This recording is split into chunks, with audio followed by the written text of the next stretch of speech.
Навіщо? Тому що автобус іде без зупинок, а якщо мені потрібна зупинка, я нажимаю кнопку стоп, і тоді водій знає, що там потрібно зупинитися. Ніфіга собі. Крім такої зручності, як електронне табло, яке показує, до які остановки ми зараз їдемо і до якої прямуємо, тут є ще USB роз'єми для заряджання телефонів.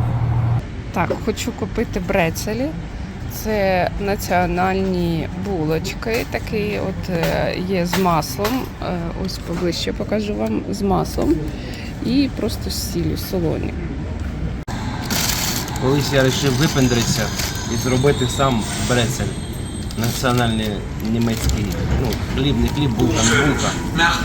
Ну і тут вирішив спробувати, як воно насправді. Це мій взагалі, чи? Це мій. Це не твій. Це з маслом? З маслом. А, тоді не мій. Угу. З маслом всередині? З солоним маслом. Покажи, отут трошки. Да. Да. Смачненький, солоненький. Мені подобається. А другий варіант це просто стіль. Не думав я, що люди в країні, в якої сауни спільні для обох статей, можуть мати такі кущі. А ось так виглядає Берлінський вокзал у будній день. А не так, як тоді ми в суботу ходили тут на чилі і людей майже не було. А зараз всі є. Тільки виходиш з головного вокзалу і одразу от такий от парк. Усього все береться на прокат. У Берліні річки, будемо так казати, багато. Вон у нас з двох сторін, з перемичками, усім. І що можу сказати з цікавого, що існує 10 ліній паромної переправи, яка є муніципальним транспортом і входить, так сказати, у проїзні квитки. Зараз ми збираємося йти в музейно-виставочний простір, який має назву Футуріум. Це місто, яке показує, з якими теоріями і технологіями ми будемо жити у майбутньому. Тут є 3 рівня, кожен відповідає за свій напрямок. Починаємо ми з лабораторії. Тут представлені технології відновлювальної енергії і оптимізації природних ресурсів. Багато експонатів інтерактивними, і з ними можна контактувати. Я вирішив, що це супер місто для інженера-початківця. Другий рівень був присвячений проблемам соціології і варіантам розвитку майбутнього. Третій – робототехніці, механічному протезуванню і тренажерам спільного використання. Я так розумію, поламали, так? Да? Воно щось типу грається. За 2 години ми змогли тільки оббігати усі експонати, майже не використовуючи інтерактивність і доповнену реальність. А це, мабуть, найвідоміша споруда в Германії – Бранденбурзькі ворота.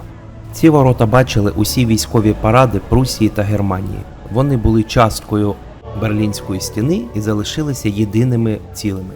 Сонце вже сідає, ноги вже відвалюються, але додому ми ще не йдемо. Йдемо ми по центральній набережній, де тусується молодь, а йдемо ми тут для того, щоб подивитися ще одну відому берлінську пам'ятку. Це найвідвідуваніша будівля парламенту в світі. Це місце, де засідали державні органи Германської імперії, Веймарської республіки, а зараз і Бундестагу. І саме на цій будівлі товариш Сталін мріяв побачити радянський прапор. А фотографії цієї будівлі на половині туристичних магнітів. Це Рейхстаг. Все стабільно, ні дня без пригод. Нас не пустили в Бундестаг. Чому? Тому що сайт дав час, коли ми повинні прийти, і 2 альтернативних часа. І я вирішив, що якщо він альтернативний, значить можна прийти на нього. Але на вході мені сказали, ми не знаємо, навіщо система дає альтернативний час. Ваш час то основний. І то ми вас пустити не можемо. Забронюйте ще раз і через тиждень приходьте. Отак от. Користуючись тим, що ми тут торчали довго, трохи нічного Берліну побачили. В цей день додому ми приповзли вже після 10-ї вечора. І одразу впали спать, бо на завтра було планів багато. Як ми тут харчуємось? Харчуємось ми тут по-хитрому. В Берліні їжа там кафе, ресторанах дуже дорога. Ми подивилися, котлета там з картоплею, ну котлета її тут шніцель називають, по-германськи, по-блатному. Але це котлета, і це коштує десь порядка 1000 гривень, ця порція. Тому тут дуже розповсюджений фастфуд. Він багато де можна знайти усіляких стран і, що хочу замітити, ні в одній країні світу, де я був, я не бачив такого різноманіття страв, які продаються у запайках у супермаркетах. Безліч, цілі холодильники забиті всім, починає от уже зварених макаронів, закінчуючи стейками. Тому ми, в принципі, беремо таку їжу. От зараз от в цю дебелу мікроволновку влазить все, що завгодно. І зараз тут 2 порції тайського рису карі з овочами. От такі от продаються речі. От від них упаковки. Це ми взяли тайську їжу чи індійську. Також ми сьогодні взяли лазанью. Будемо куштувати завтра. Так, те, що я брав в той раз, вже все скуштував. От сьогодні заїхала нова партія. Будемо куштувати. Як я вже казав, швидка їжа тут в тренді. Тому в магазинах, як перекуси, продається просто мільйон варіантів. Тих, що запакованих, можна взяти з собою. От ми їдемо в зоопарк і візьмемо з собою перекуси. Вон, бачите, сендвічі, всякі типу шаурми, роли, навіть суші, отакі от салатики. Але нам в рюкзаки тягать, тому беремо сендвічі. Сьогодні у нас така цікава погодка. Трохи моросить дощ, але тепло на вулиці. Ми прийшли у зоопарк. Зоопарки ми любимо, тому ходимо, коли є можливість. Я маю надію, що тварини будуть і в дощ працювати, так кажучи.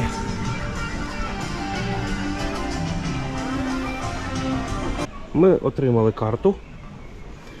Тут треба ходити з картою, бо він реально великий, 35 гектарів площею. Зустрічали нас козлики. Для них тут побудована ціла гора з печерами. А тут навіть водоспад, крім гір, є, бо ці тварини привикли к таким умовам, бо живуть вони в Тібеті. Я таких раніше не бачив, і звуться вони Сичуанський такін.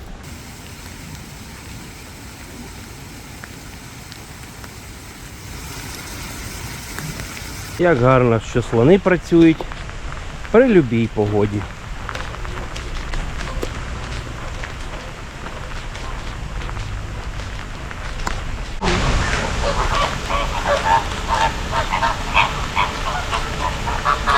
Тут я спочатку зовсім нікого не побачив, а уж потім помітив, де всі сидять.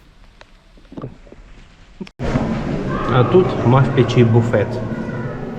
Що кому сьогодні дають їсти. Геніальне рішення для цього зоопарку, подібне я бачив у Бурсі в Турції, реалізовано так, що на дворі ми бачимо клітку для тварини, а якщо їм не подобається погода, вони заходять усередину, і тут ми їх бачимо за склом. Звісно, коли йде дощ, вони в'ялі, не такі веселі, як звичайно, але це все одно щось. Бо багато тварин не мали таких приміщень і просто сиділи у своїх норах. Ти підходиш до клітки, а там нікого немає. А перспектива, що ти заплатив за квиток по 33 євро за людину і нікого не побачив, тебе зовсім ніяк не влаштовує. А тут, у китайському стилі, живуть китайські панди. Я панд ще вживу не бачив. Перший раз ми прийшли, панда спав, але потім ми подивились, коли їх годують, прийшли і дивилися, як він їсть евкаліптові листя. Далі ми йдемо у дім жирафів. У жираф'єму домі отакі джунглі. І пахне корівками. Дуже пахне. Коли йшов дощ, жирафи стояли під дахом, їх було не видно, але потім вийшло сонечко і жирафи вийшли гуляти. Далі ми пішли у дім кішок. Але більшість кішок ми не побачили, тому що вони десь або спали, або ховалися. А такого я не бачив ніде в світі. Це виставка нічних тварин. Тут створені усі умови для тих тварин, що сплять днем, а виходять на полювання вночі. Звісно, цих трубконосів я бачив тільки у книжках, вживу ніколи. Інших тварин моя камера зняти не змогла. Тут в мікрокліматі живуть пінгвіни. Від пінгвінів вода попадає в штучний водоєм, в якому живуть морські котики і моржі. Дурилки, да? А в іншому басейні були пінгвіни, яким не потрібна дуже холодна вода. І тут я перший раз в житті зміг доторкнутися до пінгвіна.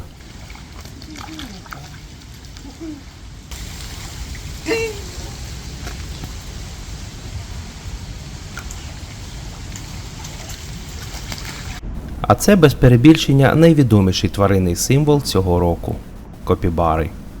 Вже півгодини як пройшов дощ, тому ми повернулися до мавп, які під час дощу або спали, або чепурилися, а зараз їли і вже показували себе людям.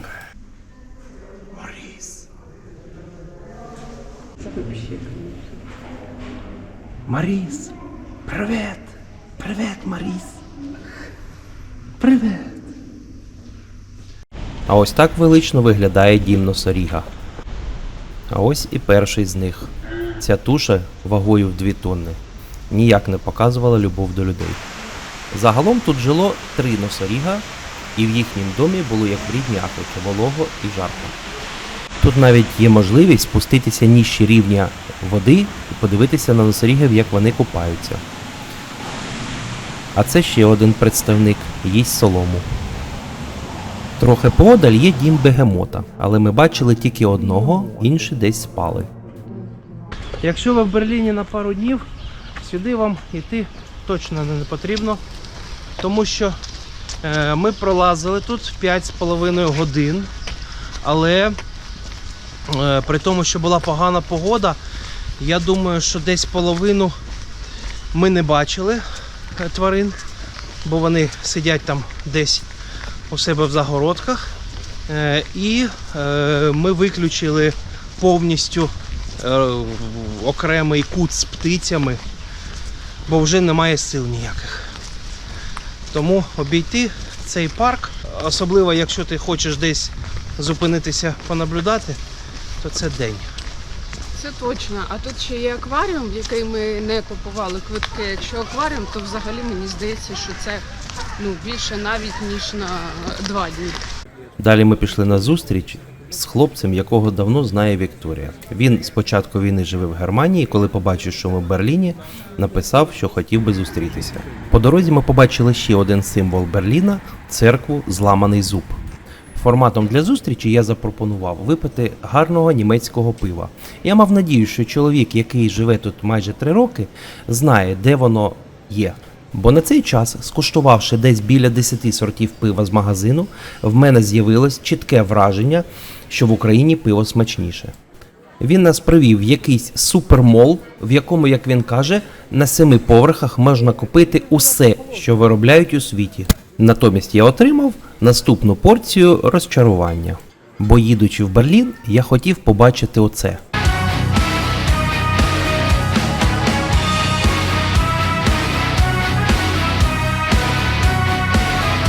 Такого я точно не очікував.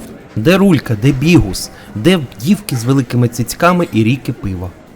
Вислухав мої претензії до Німеччини, Олександр сказав, що щоб побачити те, що я хочу, мені потрібно їхати до Баварії. Але в Берліні він може показати нам подібний заклад, в якому, до речі, сам ніколи не був. Черга в кафе – це щось новеньке. Нам сказали постояти в черзі десь 20 хвилин. Я таке бачив тільки в кіно. Ну, слава Богу, я бачу, де я.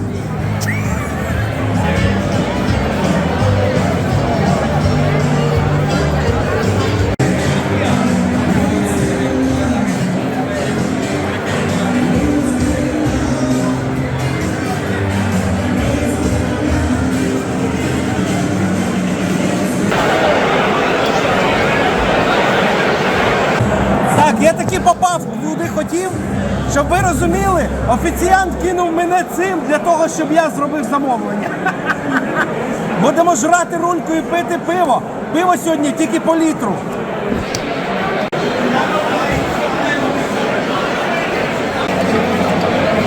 Нам принесли пиво!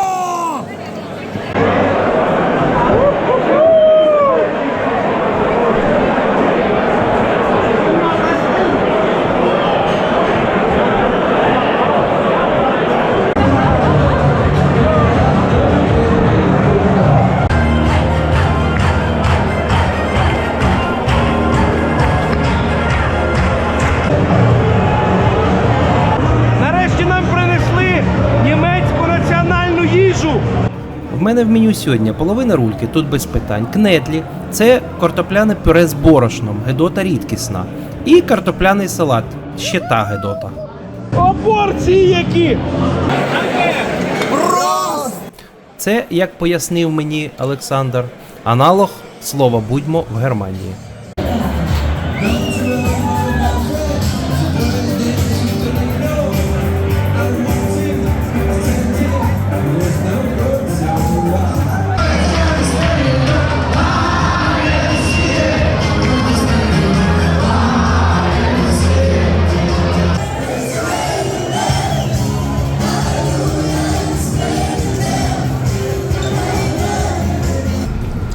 Якщо ви той чоловік, який затримався десь на Октоберфесті і прийшов на остановку на автобус після 23 годин, то в Україні це був би вже капець, це було б тільки таксі.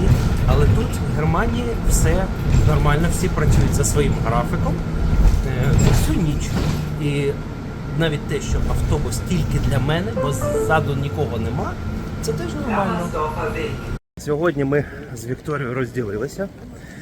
Вона поїде дивитися Шлоттенбергський замок, а я поїду того, чого, в принципі, їхав у Берлін на виставку Іннотранс. Вона проходить у такому бізнес-центрі. Кожного року в одні і ті ж числа. Займуся своєю прямою задачею, яка написана у мене у листі на відрядження, налагодження міжнародних відносин в сфері колійного транспорту. От будемо налагоджувати. Оце тут стільки валіз, стоїть прям ліс. Інотранс – це міжнародна торгова виставка транспортних технологій з точки зору інноваційних компонентів інноваційних транспортних засобів. А так як Берлін вважається німецьким центром компетенції в галузі дорожньої інженерії, то з 1996 року ця виставка проходить тут. А в цей час Вікторія поїхала дивитися спадщину прусських королів у Шарлоттенбурзький дворець. Спробую зайти всередину. Прочитали на сайті, що є можливість для українців відвідати тут безкоштовно цей палац, тому я зараз спробую зайти і пройти безкоштовно. Мені ось дали такий квиток і карту, де я буду дивитися, я змогла пройти безкоштовно. Починалося все непогано, але тут, у першій же кімнаті, Вікторії пояснили, що знімати тут заборонено. Але не дивлячись на це, Вікторія все одно назнімала контенту на смартфон. Раніше там проживали брандербурзькі курфюрсти, потім прусські королі, потім германські імператори. Так що тут все дорого-багато, як бачимо. В наш час, крім функції музею, цей дворець використовується як місце проведення державних церемоній. Тут проводять офіціальні візити, тут приймають присягу канцлери. Так як ми ще були зайняті на виставці, то Вікторія зустрілася з жінкою мого директора, які сьогодні прибули до Берліна, і разом поїхали в цитадель Шпандау. Це ще один музейний комплекс з великою кількістю експозицій. До речі, Берлін має дуже велику кількість музеїв. В самому місті їх 175. Ввечері ми вирішили усі разом поїсти, щоб відзначити наш останній день у Берліні. Я вибрав оцей заклад. От такі от рулечки. Шикарні. До рульки в комплекті йшов німецький шнапс. Це було дуже доречно, так як я його ніколи не куштував. Нічого цікавого в ньому я не знайшов. Але пиво темне тут варять самі і воно класне. Наступного дня ми раненько встали і поїхали на вокзал. Звідти ми вирушили у Варшаву. Чи ми не можемо без пригод. Забули наш чемодан. Чоловік побіг його забирати і поїхав на наступну станцію. Чекаю. Після того, як приїхав наш потяг у Варшаву, я довольний вийшов оттуда і всі пішли. І потім я подивився, а чемодана то в мене немає. Він залишився у потязі.